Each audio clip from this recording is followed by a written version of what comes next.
My name's Robert Eyre. I'm an oyster farmer and tourism operator in the Terranora Lakes. We have a 10-acre oyster farm adjacent to our tourism facility, and we grow oysters here.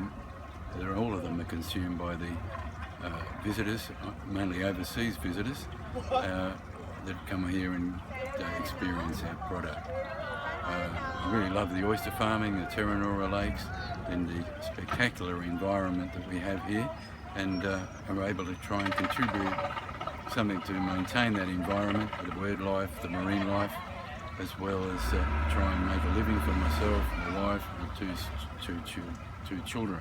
My sons are taking over the oyster farm and are learning the business from myself and other experienced oyster farmers here in the area.